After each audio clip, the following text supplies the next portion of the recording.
Good day, everyone. We are Group 4, and today we will present our case study tungkol sa early childhood educator na pinatanggal ang hijab niya. Dito sa presentation, pag-uusapan ng ethical issues sa case.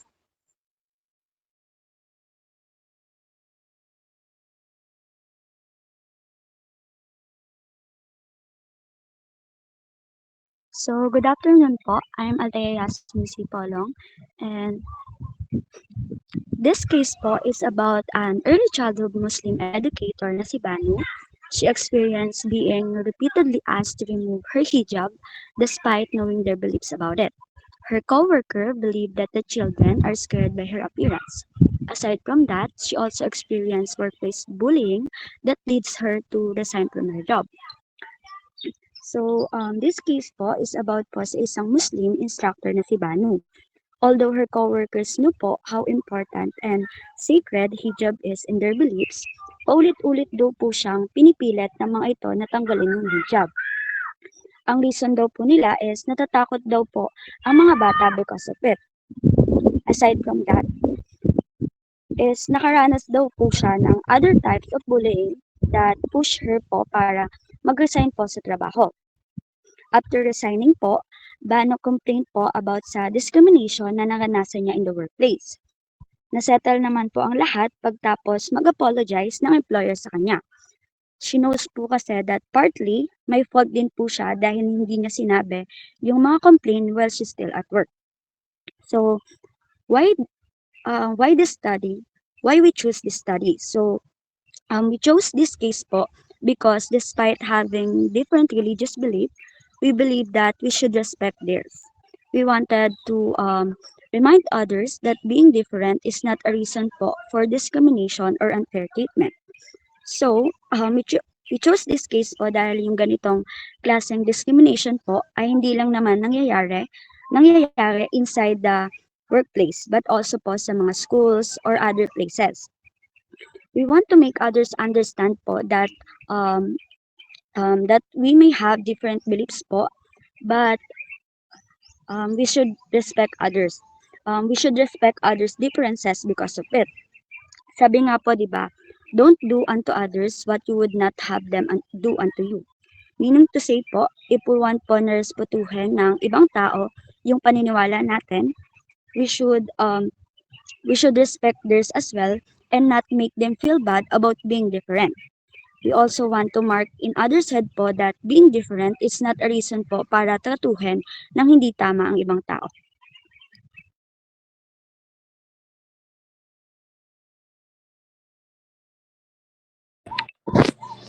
So, good day po. I am Joyce Pahabera. So, let's talk about the key ethical issues. The ethical dilemma daw po in this situation ay nanggagaling sa conflict between pagrespeto sa religious identity ni Banu at sa concern ng workplace tungkol sa nararamdaman ng mga bata at staff. First is the Banu's rights. Right to practice her religion wearing hijab or which part of her identity. Next is deserves respect and equal treatment, and lastly is protection from bullying and discrimination. While on the other hand po is yung workplace concerns. First is wants children to feel safe and comfortable. They also want smooth daily operations. Next is they tries to avoid complaints from parents, and lastly is the focus on workplace harmony. So, ang pagsusuot daw po ng hijab ay part ng faith at personal dignity ni Banu. Kaya pinatanggal ito sa kanya, parang hinahamon na din yung right niya na i-express yung religion niya nang malaya sa trabaho niya. However, maaaring iniisip din ng employer na pinoprotektahan nila yung mga bata sa pamamagitan ng pag-iwas sa isang bagay na sa tingin daw nila is maaaring makatakot sa mga student. Kahit na yung paniniwalang ito daw po ay posibleng galing sa misunderstanding of prejudice, which is obviously hindi makatarungan para kay Banu. And dahil dito, nagkakaroon ng value conflict sa pagitan ng inclusion at diversity kumpara sa comfort at control sa workplace. Then, isa pang ethical issue dito ay ang workplace bullying at power imbalance. Paulit-ulit daw po na sinabihan si Banu ng kanyang mga coworkers na tanggalin ang hijab niya. If we think more deeply, bakit naman niya tatanggalin yung hijab niya? it is part of her belief and paglabag to sa religion nila, itatanggalin man niya. So also possible din na magdulot to sa kanya ng pakiramdam na excluded, unsafe at disrespected siya sa workplace niya. So if i-analyze natin mabuti, yung story ni Bano, makikita naman natin na may conflict din sa pagitan ng personal responsibility at organizational responsibility. Kasi kahit hindi formally nag-report si Bano habang employed siya, may duty pa rin yung employer na pigilan ang unfair treatment at siguraduhin yung equality sa workplace nila. So, if titignan natin mabuti, ang ethical dilemma in this case ay umiikot lang sa fairness, respect at equality, imbis na sa fear, misunderstanding at pressure na mag-conform.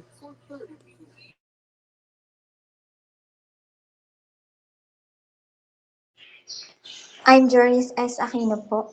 So now let's move on to stakeholder and analysis.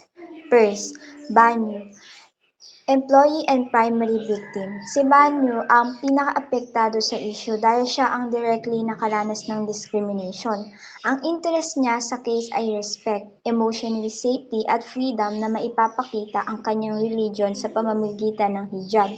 Mahalaga rin sa kanya na magkaroon ng fair investigation at apology.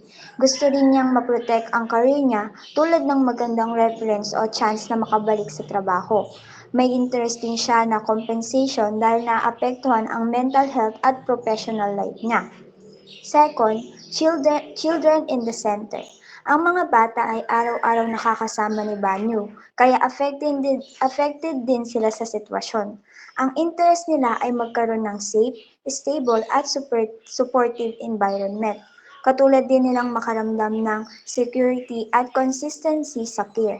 Yung sinasabing takot ng mga bata ay posibleng dahil sa impluensya ng mga matatanda. Kaya mahalagang suriin muna ito bago gumawa ng mga konklusyon. Third, coworkers.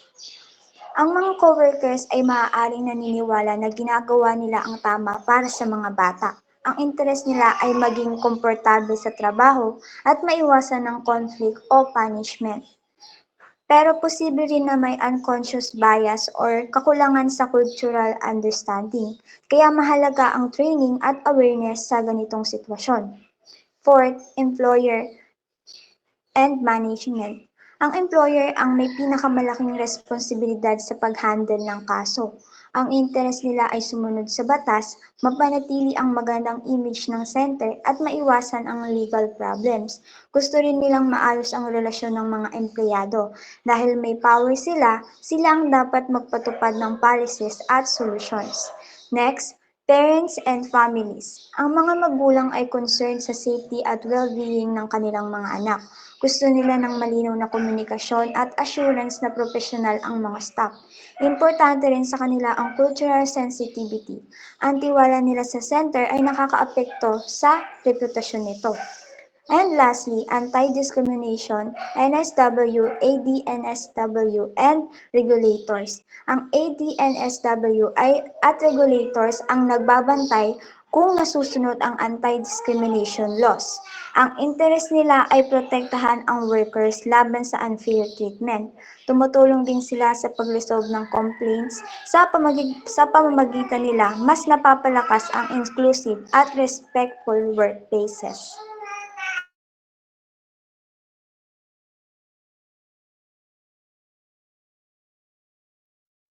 I'm Judy Ann L. Monterrey po. Application of ethical theories. Ang dalawang teorya po na in-apply ko upang suriin po ang case na nangyari po kay Bano ay ang utilitarianism at deontology. Ang utilitarianism po ay nakatuon sa outcomes o resulta po ng mga aksyon. Sa kaso po ni Bano, ang ginawa po ng kanyang mga katrabaho ay nagdulot po ng stress at negatibong work environment. Dahil po dito, nag-resign po si Bano at nawalan po ang kumpanya ng isang kwalipikadong empleyado. Ibig pong sabihin, mas maraming masamang epekto po kaysa mabuting naidulot po ang kanilang ginawa. Kaya ayon po sa utilitarianism, hindi po ito ethical dahil hindi po nito naibigay ang greatest good para po sa nakararami. Deontology. Ang deontology naman po ay nakatuon sa duty at rights. Sa sitwasyon po ni Bano, Nilabag po ng kanyang mga katrabaho ang kanyang religious at cultural rights. Bukod po dito, nagkulang din po ang workplace sa pagpapanatili po ng isang safe at non-discriminatory environment. Ayon po sa deontology, mali po ang ginawa nila dahil hindi po nila nirerespeto ang karapatan ni Bano at hindi po nila tinupad ang kanilang moral na tungkulin. Sa pareho pong teorya, makikita po natin na mali ang naging pagtrato kay Bano. Ipinapakita po nito na mahalaga po ang respeto at inclusivity sa workplace upang maiwasan po ang diskriminasyon at mapanatili po ang maayos na samahan.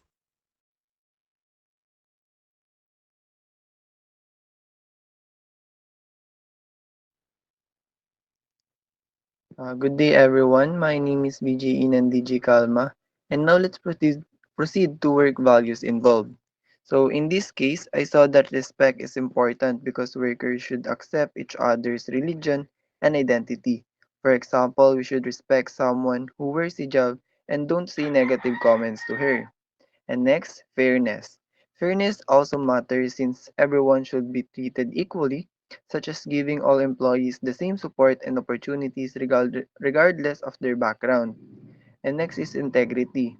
It is involved because employees and management should act in a ways that match the company's values, like truly supporting diversity instead of just saying they do. For example, management should speak up when they see discrimination instead of ignoring it or joining the wrongdoing. Next is accountability. Accountability is important because leaders and staff must take responsibilities for workplace behavior, like investigating complaints and correcting harmful action when they happen. And lastly is empathy. Empathy also plays a role because trying to understand how hurtful comments affect others, such as realizing that repeated remarks can push someone to resign. That is why we should help to create a kinder workplace that doesn't allowing any discrimination to happen.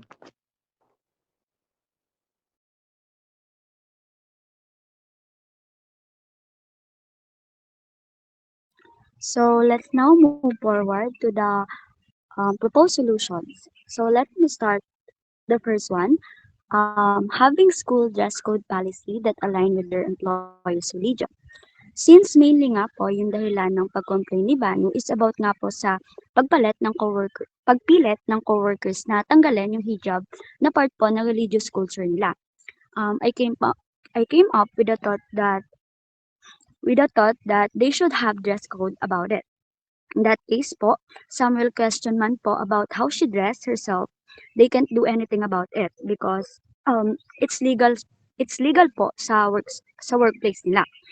At kung may mga tao man po that will not act based on what the workers or employers expect them to do, she can reach out po sa employer and will give the right consequences po sa action nila na hindi na po need na dalhin sa court just to implement it. So, it's a part of their identity din po kasi, and we shouldn't tell them or make them feel that they should remove it just to fit in or feel belong.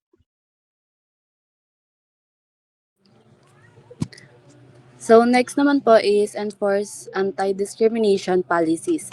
Sa isang workplace, they should strictly apply anti-discrimination policies, of course, para na rin sa safety ng mga employees against unfair treatment dahil sa religion or culture nila, and also sa iba pang mga issues. And what do I mean by strictly is hindi lang dapat simple na nakasulat siya sa employer's handbook. Kailangan i-apply talaga siya sa actual situations. Also, dapat nire-remind ang lahat ng staff na hindi acceptable ang paghingi o pagpalit sa isang tao na pagpilit sa isang tao na tanggalin yung religious clothing nila tulad ng hijab dahil bahagi ito ng kanilang faith at identity. And lastly, responsibilidad ng management na mag-set ng malinaw na boundaries at mag-take action kung may lalabag man para masiguradong safe, respectful at inclusive ang workplace para sa lahat. Next is comprehensive anti-discrimination and inclusion program. Dapat maglagay yung employer ng formal at malinaw na compliance at inclusion program para sa buong organization. Ibig sabihin, hindi lang basta rules, kundi may maayos na sistema talaga laban sa discrimination at para inclusive ang workplace. Kailangan may clear guidance, procedures o malinaw na proseso kung paano magrereklamo ang employee kapag may discrimination or unfair treatment.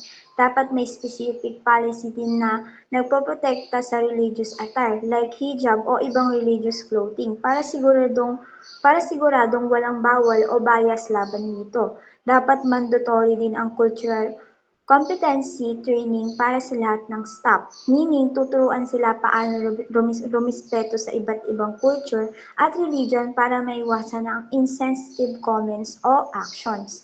Kasama rin dito yung confidential reporting mechanisms. So, pwede mag-report ang employee ng hindi natatakot na makilala o ma-retaliate. Dapat may malinaw na timeline kung kailan iimbestigahan ang complaint para hindi ito pinapatagal.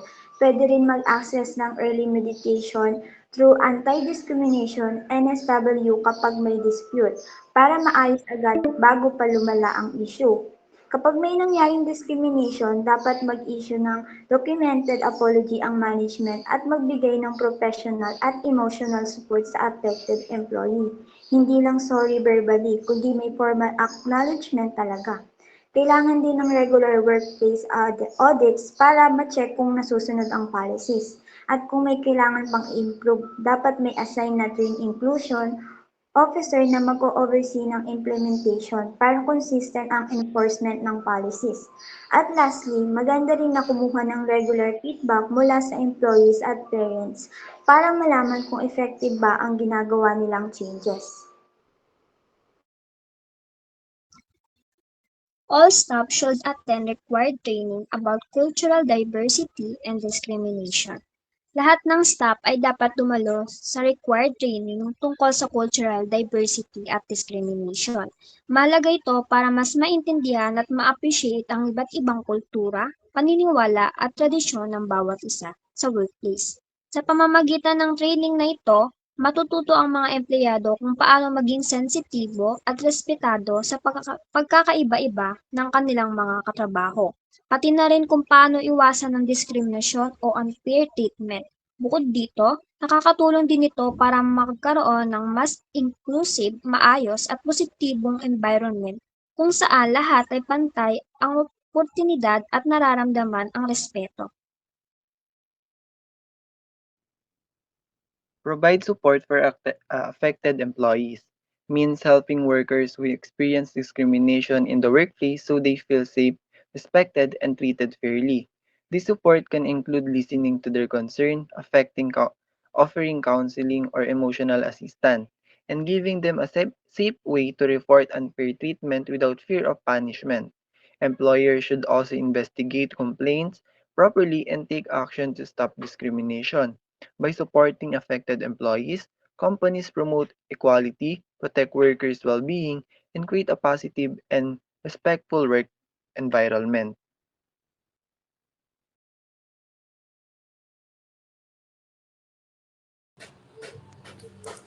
So, for the reflection, this topic teaches us that ethics and values in the workplace are about respect, fairness, and acceptance of diversity.